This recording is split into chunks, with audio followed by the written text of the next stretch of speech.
George Soros, one of the world's top investors, believes the euro may lose value, and not just lose value, but really fall off a cliff. But question is he maybe responsible for this? Here to talk to me is investigative journalist Webster Tarpley. Let's start with this possibility that George Soros might be possibly causing the demise of the euro. It started with a secret meeting. Go ahead and take it away. I think we have now powerful circumstantial evidence that would put any investigator right on the trail. It's an attempt to create a new world monetary crisis. It's economic warfare to defend the dollar by attacking Greece, and through Greece attacking the euro. And the thing that's been revealed now in the last couple of days by the Wall Street Journal is a secret dinner at a Manhattan townhouse on February 8th, which was attended by a group of hedge fund predators.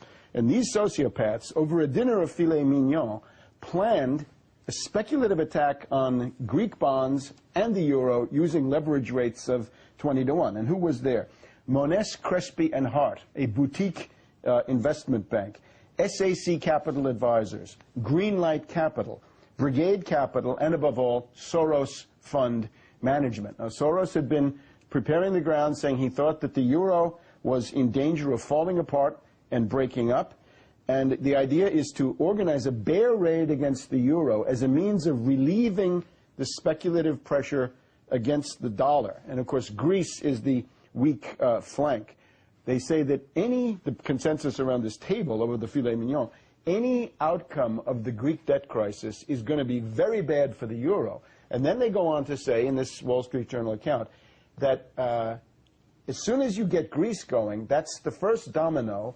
After that comes Spain, Portugal, Italy, Ireland, and of course California, and Great Britain, and indeed the United States. And one of the people, the guy from Brigade Capital, said, Greece will be a contagion that will infect all the sovereign debt in the world. In other words, government debt, national, state, local, provincial, of all national states. So we're getting towards a situation where it's either the hedge funds and the zombie banks will drive the national governments into bankruptcy, or the governments will put these hedge funds into receivership and protect themselves. Now, this is only one of a couple of cabals that were mentioned by the Wall Street Journal. Another one is Paulson and Company.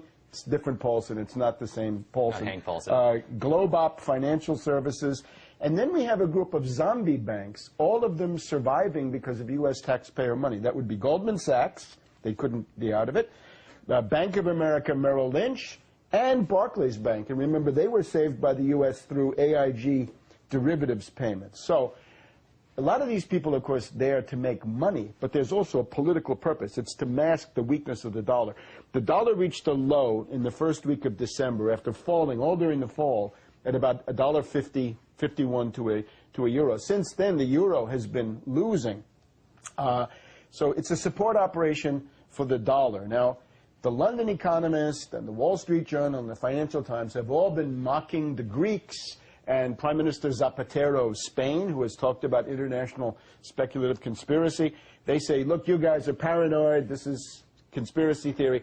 But here we have it. What we have in front of us is I think under U.S. antitrust law, this may fulfill the definition of a criminal conspiracy in restraint of trade.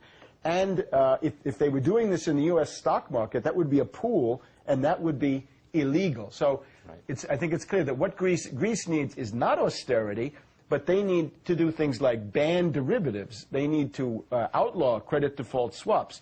There's a move now by the AFL-CIO in this country to have a Tobin tax, a 1% tax on derivatives and other forms of paper speculation.